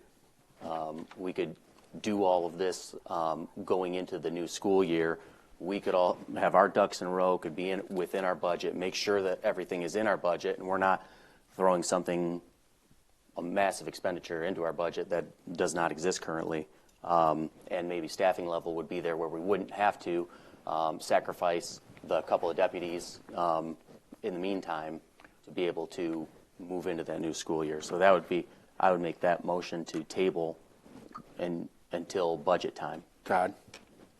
I've spoken with both Al and Bob, and they have both assured me, and we know, we have a surplus in our general fund, and we also have a rainy day fund. We have the money for this, so we can move forward if we choose to. Well, and then Long-term massive, you've looked at the budget? Well, it's not. You've looked at the We budget. have enough for right now if we want to do it. well, isn't the school paying for it this year, and then it would be budget time next year that would be paying? Is that how that works? Just Carl's open to options. I mean, he. Al did mention that there was no current budget line item for this proposal. He asked if there was something we could front, and when you the district pay for it, and then when you redo your budget, then you could either pay back. It's definitely an option. So if we approve this tonight, let's say all the stars align and we approve it, when would you expect to get these 2 additional deputies into the schools? After the first of the year or January? Yeah, so we're looking at technically, I think, January 21st, 25th, I think. But keep in mind, we have to take this to the county board for their approval. They have one more meeting in the month of December. And they meet the first Tuesday in January, and we have to get this on the agenda. So there's some, I think we're shooting, correct, Joe? We're shooting for January 25th, I think. The start of the second semester begins right at the 3rd week of January. That would be ideal to get somebody, get individuals in there. We also interview for our SROs. It's not any officer that can come in and work in a school, especially an elementary building. It takes a unique individual who, I always look for when I hire SROs, and it's that relationship piece for the R that, not only do they still want to be deputies, but also are willing to build those relationships with the parents. They actually stop more things from happening than they correct on the back end. This is a preventative measure for, I think, many things. Not only deterrent for the outside entities that might want to do harm, but for the students themselves, having another relationship with an adult that they don't typically get to interact with. I mean, that is integral for a growing student, especially in the elementary level. Trudy had a comment. So the 2 new, to make it 12, would not come in till after the school year is over. So we would have to loan them 2 of ours this school year. No, we wouldn't. We would if we Said go he wouldn't forward. have. That's what I'm saying. So if we go forward, we would have to loan them 2 because they're not going to have 2 new ones for this school year, which would actually drop our contract cost. Right. Because Drop our contract costs, but it would drop our deputies. correct, part-time, yeah, because we wouldn't get them till after 3:30. They're not until staffed after yet. the. They're not staffed yet. It would allow them time to staff. Wouldn't they be driving around during the day and doing traffic? Yeah, they would still be in the township. He just said yes. During the day? Yes, Yes, sir. There's- because they would just be Because they're going doing to be your the contract opening, deputies, we don't recess. pull them out. They're still working their 12-hour shift or 11-hour shift. Actually, what they would do, they'd be Monday through Friday. You'd have 8 hours a day, and then 1 or 2 days would be, you need additional 2 hours per week, hit the 84 hours. Right. Did I confuse you with that? But they're going to remain here under this agreement. So my understanding from earlier, what I thought was they would come in, say they come in the morning, they go to the school in the morning, and in between morning and lunch, they would drive around the school area and then come back for lunch, do what they do there. Then after lunch, go back and drive the area around the school, come back after for school pickup time, dismissal, and then after that, they finish out their time for the day or whatever in the township. Okay, that was my understanding. I just wanted to make sure that I was correct. if there's a call between a drop-off and lunch, and they're monitoring the area, if there's a call, Douglas Road Elementary, I live in Green Hills, if there's something going on in Green Hills, they're able to respond to that, or is it, how does that work? Your other 2 contracted officers would respond to that. Okay. There's 2 on each shift, with 2 shifts having an 11 to 11 kind of relief car. That relief car is the one that Is the one that we're going to, so if you look would at your, eliminate those. You have 11 to 11. two officers on, we have four rotations. You have two officers on each rotation, plus two hybrid shifts, which are 11 to 11. Our proposal is we're going to pull them 11 to 11 cars and put them on that. I just want, if we get a dog running loose, we don't want that car going to a dog running loose. It's a domestic, a life-threatening situation, then yes, we're going to pull that car. Is that, Josh, does that answer your question? I got one more. On a side note, Troy, for some of these officers that would be like elementary schools, is there any plans, or would you like for them to be certified to teach the DARE program? And that's going to be up to Mr. Schultz. I'll be honest, John Bills is doing such an amazing job right now. I would hate to pull John away from that role. He's not only is he enjoying it, but he's really taken to our kids and the programs because he does DARE. He also does some other programs with our students. What we would do is not, because he would be rotating, we would not dedicate one officer to one building in particular, but all three would be dedicated to one elementary each day. So if John is spending, we would group more training or more teaching for John, like 3 weeks in a row at one building instead of going around daily. And then so we'd have somebody dedicated for that 2 or 3 week span. And then when John switched to, let's say, from MRE to DRE, then our officers would also rotate. Okay. But not only would it give the students an opportunity to meet a different officer, but they would get to know our schools better. Okay. Troy, I'm asking this as a former law enforcement officer, but you and I are old. Back in the old days, our school resource officers wore a suit and a tie or a blazer. But what I hear here, I think, is that these hybrid SROs would be in a full uniform and a fully marked patrol unit. Is that accurate? So they'll be in a fully marked patrol car. We really haven't discussed uniforms. Predominantly, they're going to be probably in a pair of khakis, in a polo shirt. They're clearly identified as law enforcement, but we dress them down just a little bit. One, for comfort. We want to be approachable, right? We don't want our students. But again, that's a conversation that we have with Dr. Schultz. Yeah, they don't wear the same uniform that gentlemen here have, but they do have deputy outfits and uniforms, and easily, the cars, another big deterrent being on the campus at all times or around the campus at all times. I look at being around the campus as the same as being on the campus. If you're within 3 or 4 blocks doing traffic duty, you can be in that building in less than a minute, and I see that as a win. And but we'd like them to be marked. We want people from the outside and the inside to know not only do we have protection of dedicated trained officers, but also on the outside we want them to know that we are prepared. Okay. Yeah. And I asked that question because they're going to be doing traffic enforcement. Troy and I both work traffic and safety, and we made a lot of traffic stops. So I was just inquiring that they would be in an identifiable uniform for their own safety when they're off campus doing traffic enforcement. So that was just important to me. And being this is a new concept, right? Those are things that we have to discuss. Is Dr. Schultz fine with them being in what we call a Class B uniform, not a Class A like we're wearing? But that's a conversation we have with Dr. Schultz. And I always tell everybody, what's the first thing you do when you see a police car? No matter what you're doing, you look at your speedometer and you hit your brakes, right? Visibility deters criminal activity. I think Logan will tell you that firsthand here as well from the Michigan State Police. I truly believe in my heart, you see a patrol car parked out in front of that school, nobody's going to go in there looking for trouble. Krista? So just one more thing, and Carl touched on this. He talked about Deputy Bills. So in my capacity as the township attorney, today I get a call from Damon Cecil, who is our ordinance enforcement officer, and with him was Deputy Bills. And so with his knowledge of what's transpiring at one of the schools and a student in need and maybe having some disciplinary problems that probably started at home, we were able to talk about some possible criminal activity, some possible neglect of children in a particular home situation, and some zoning ordinance violations that all involving the same group.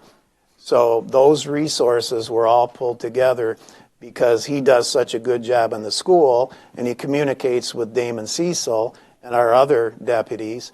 And by the end of the day, we had a complaint prepared to be filed in circuit court to address that issue, and Child Protective Services were being notified. So this system works. And I say that, from a former law enforcement officer's perspective, albeit it's been. If I may, I know Joe 45 touched on it. Educating is different now. Our kids are different coming in. Our families are different. The dynamics of our communities are different. I'm not going to throw statistics out there because I don't know the actual stat, but I'm going to guess on 75% of the issues that we have, they don't develop in the building. They develop outside in the community. They come into the building and we're handling them because we now are social workers. We are parents in some cases. We are taking care of holidays. We are doing all these things among teaching arithmetic and curriculum and doing the best we can. And by the way, we're really good at it. We have the highest performing district in the entire county and probably the region. So this is another layer to that. And because it doesn't all develop in the building, right, Joe. I mean, there's a lot that goes into it now. Almost every case. Greg, did you make a motion to table it? I had. Any support for that?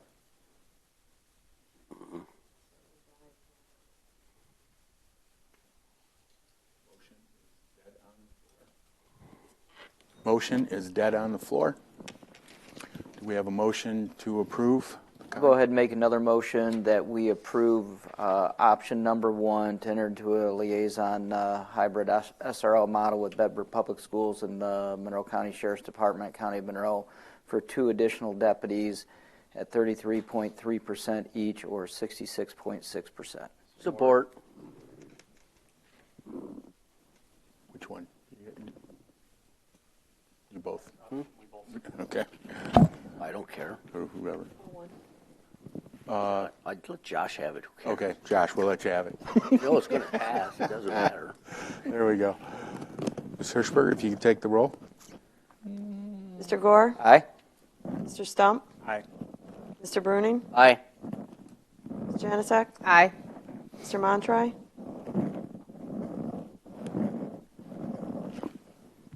Aye. Hirschberger votes aye. Mr. Pryor? Aye. Motion carries 7-0. Thank you, gentlemen. Thank you. Thank you. And then Thank you. we'll keep you posted when this goes to the Board of Commissioners so that you're aware of the meeting date and time. Thank you very much, and as always, if you have any questions, please pick up the phone, give us a call. Thank you. And on behalf of the school and our students, thank you guys. If you want to get together and talk about logistics of budgeting, timing, absolutely. We will definitely do that. Thank you. Thanks again. Next is 8F, appoint Joe Gowert to the Board of Zoning Appeals. This is something that we have to do. Joe's been gracious enough to serve again, so he must like it. I will say I enjoy being on BZA. You get a lot of different stuff. It is a lot different, but if we have another one like we had last night, I'm bailing. You got to stay there 6 months. That's the rule. No, so I'll make a motion that we appoint Joe to the BZA. Support. As representative. Ms. Hirschberger, please take the roll. Who supported? I did. Hirschberger votes aye. Ms. Janasek? Aye. Mr. Montry? Aye. Mr. Gore? I'll abstain. Should I abstain? You don't have to. Fine. Aye. Mr. Bruning? Aye. Mr. Stump? Aye. Mr. Pryor? Aye. Motion carries 7-0. Next is 8G, appoint Craig Montry to the Planning Commission. This is something that is required as well. I'll make a motion to the board to approve the appointment of Craig Montry, trustee, as a representative to Planning Commission. Support. Please take the roll, Ms. Hirschberger. Was that by Mr. Bruning supported? Mr. Gore? Aye. Mr. Bruning? Aye. Mr. Stump? Aye. Ms. Janasek? Aye. Mr. Montry? Aye. Hirschberger votes aye. Mr. Pryor? Aye. Motion carries 7-0. Next, comments from the public. Comments limited to 2 minutes for each individual.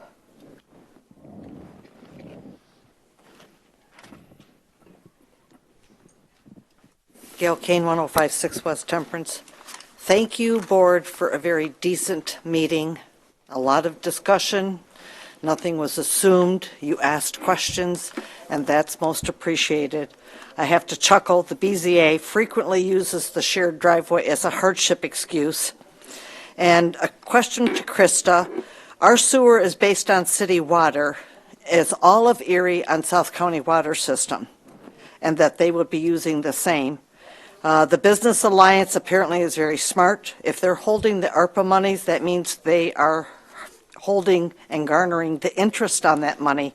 And I'm really curious to know how the farmers in Erie feel about the proposal and the future possible expansion and growth within Erie Township.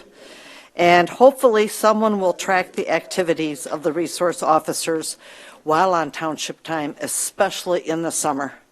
I would hope that they don't come to the township and then proceed to take their 5-week summer vacation on our time. That's all. Thank you. Thank you for your comments. Board comments? Josh? Oh, I'm sorry, Logan. Thank you, Phil, for putting us in that old school time. I'm kind of like in your vintage, but that's okay, you know. I got gray hair too, but you don't see it. I don't anyway, have I think it was John Donne who said, "No man is an island entire of itself." I was just talking about that today to somebody, that Bedford Township, you know, we're not just Bedford Township. We have other townships around us. And the bottom line is what happens there affects us. So I'm so glad to see that we kind of teamed up with Erie to kind of help them out, which will come back and help us. And so I'm in full support of that. I appreciate that you're doing that. I think that's a smart idea. Also, I think it's good what they said with the Sheriff's Department and that. But let me remind you how many people die on the roads that are teenagers. I think it was like 2,300 in the United States lost their lives between the ages of 13 and 19.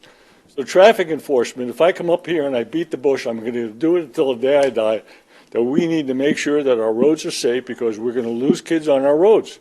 It's not just in our schools to protect them there, but also protect them out there. And it's also a responsibility of parents to make sure that kids don't text and drive, that they're driving safely within the speed limit, that they're not tailgating the guy in front of them, and just use some common sense because you know what? If you lose 26 kids in the state of Michigan, that's a lot of people. We don't want to see anyone. And so if you hear me complaining about that, that's because of my passion being a former state police officer, working the whole state, not just Bedford Township or Monroe County, but being around all the state and working with all the different county sheriff's departments and the federal agencies. I know what it means to enforce traffic. Traffic is important. If you don't think so, you just go out there and drive around and see what happens. So I'm thankful that we did that for that. We can help our schools, and it's not going to impact us negatively with those officers working those two different elementary schools. Thank you.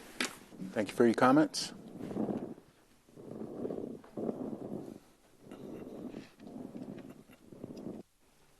Kyle Dersh, 6508 Douglas Road, Lambertville, Michigan. Really happy to see the agreement with Erie Township. I think it's a great advancement in economic development. I'm glad we're working towards those type of items.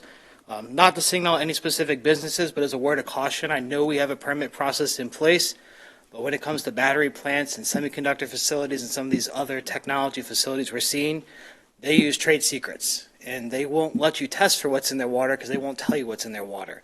So just a word of caution is those types of businesses, if they're looking at our area and looking to grow, just be careful because they like to use patents and trade secrets and other information to not allow you to know what's in their water because they don't want their processes being revealed and that information getting out to the public. So just again, word of caution, but I'm glad to see we're doing it. Also glad to see we'll have 2 more deputies start next summer, hopefully. Staffing goes according to plan. That'd be great to see them out there. I know traffic enforcement is a big issue in the township. I live on a road that's 35 miles an hour and no one goes 35. So it'd be nice to see 2 extra officers out there next year. Thanks. Thank you for your comments. Any other comments from the public? Seeing none. Board comments? Josh? Just want to say appreciate the community with the support that I received in the election to put me up here and you guys trusting me.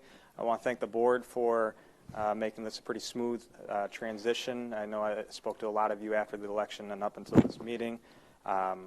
Tried to sit back a little bit today, didn't want to step on anyone's toes, which I have learned that everyone then takes my questions, including you, Mr. Goldsmith. You took like 4 of them.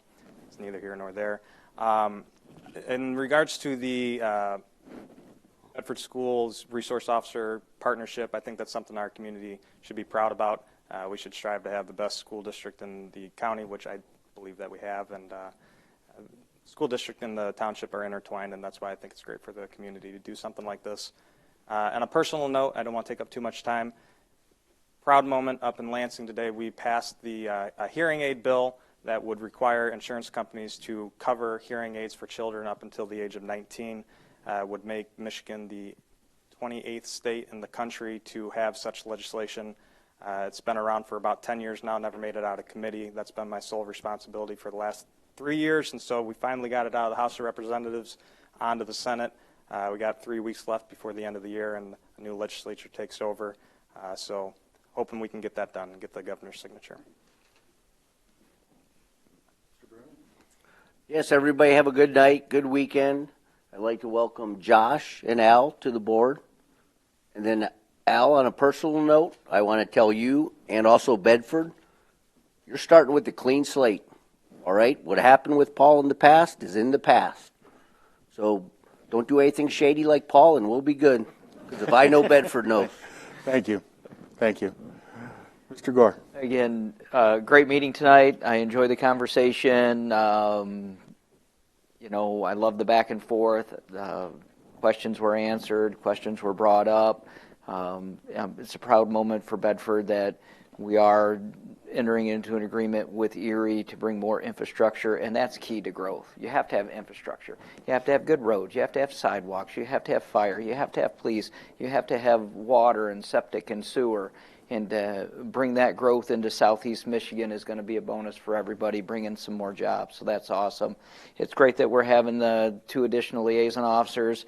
Rest easy, Gail, because in my entire career, and probably even back to when Phil was a deputy, ain't nobody ever taken 5 weeks vacation in the summertime.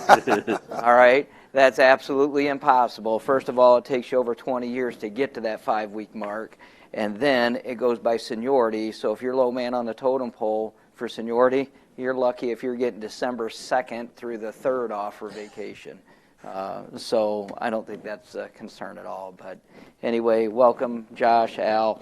It's going to be a great 4 years. We're already starting off on a positive note, and we're going to push forward. Good. Mr. Montry.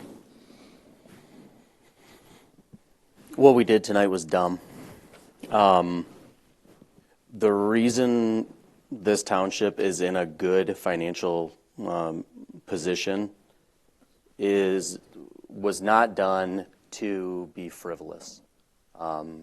That's not what you do when you put yourself in a good financial position, is just go, well, we got money. That's a great way to not have money. We should we set a budget every year. We should all take that time as the most serious time that we have in our tenure. Every year, budget season should be very important to all of us on this board.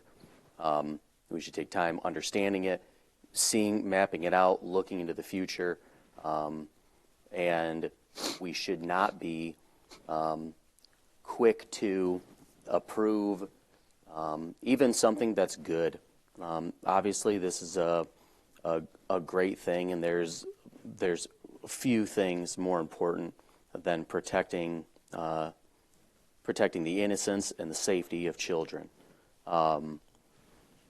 But just because something sounds great, and you go, oh yeah, that sounds great, but it's not in our plan. It's not in our. We should be way more hesitant to just approve anything just because it sounds good when it comes up in the middle of the year, when that is not an emergency. I think that we should hold to the budget that we set a lot more seriously than we do. That's all I have. Ms. Janicet? To answer Ms. Keene's question, Erie Township, if they have the ordinance mirroring ours, And if they do have public water, yes, they will be following how we bill our residents. If they are on public water, their sewer will be based on their water consumption. If they do not have public water, if they're on a well, then they will be billed a flat rate like our residents are billed as well. Okay? And then the 2024 winter tax bills, they were mailed out December 1st. If you did not receive your bill and you do not have an escrow account with your mortgage, please contact us and we'll look into seeing if your bill was returned to us for any reason or it just got lost in the mail. We can always get you another one. That's all. You guys have a great evening and enjoy the rest of your week.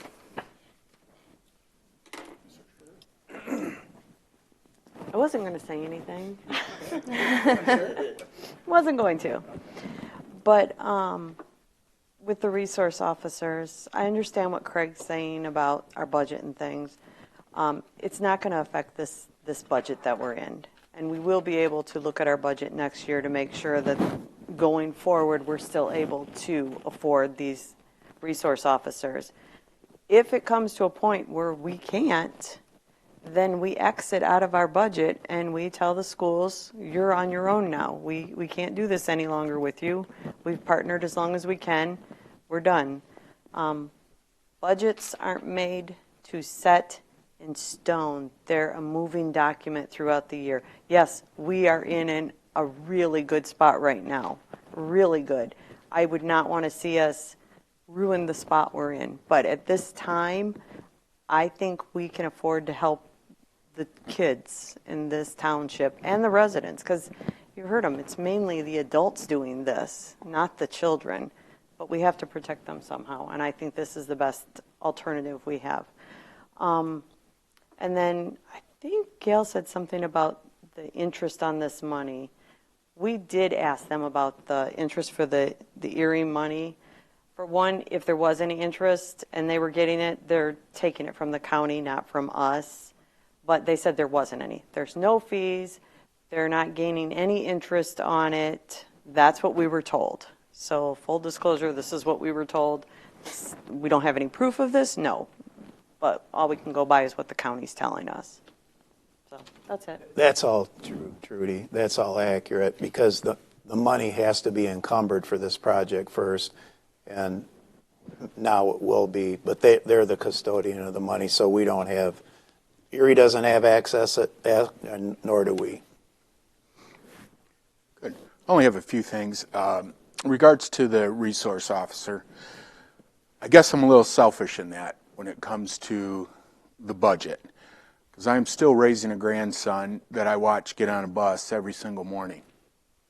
And I hope like heck that he comes home that day. Because now we live in a generation and a time where we don't always know when our kids are coming home. And we can all go through, and how many examples we have that happened in Sandy Hook, that happened in Florida, that happened in Texas. And when I take a look at this, and I look at it, and yes, Craig, I understand about the budget. I understand about the money. But as a township, we're also supposed to protect our residents and our kids. So I look at it from a selfish standpoint. I want my grandkid to come home, bottom line. When I walk into an airport, and I think, wow, we spend all this money so that I can take a safe flight and be in an airport that's all safe, but yet with our schools, we don't always take that same approach because this keeps happening. And when we take a look at where these events happen, they're in places like Bedford Township. They're not in the city of Detroit. Why? Because they got scanners, they got dogs, they got all kinds of security. We don't. So I look at it a little bit differently. So I do appreciate this board voting for this. It's something that is important to me. So again, I thank you for that, and the Sheriff's Department. On a good note too, on December 7th, this Saturday, in our parking lot, the BBA is going to be collecting toys and food. You can just drive up, drop it off, and go. So that's going to be from, we've got that going on from 10 to 3. Okay. Blizzard Fest is coming up December 14th on a Saturday. That goes from 4 to 9, completely free event for the kids. Keeps getting bigger every single year that the Blizzard Fest happens. Santa Claus will be coming in on the fire truck and all that good stuff too. So again, I'd also like to thank the voters who put me in office. I look forward to the next 4 years of getting things done. And I think so far we're on a good start. So I look for a motion to. I have one more thing to add. Oh yeah, too bad. You're going to actually like this one. Because it didn't even dawn on me. You just said December 7th. We got us, that's Pearl Harbor. Exactly. So I don't even know how many survivors are left. Not many. But they're dwindling down, but remember that day. Exactly. Oh, Josh wants me to say go blue. Go. Meeting adjourned.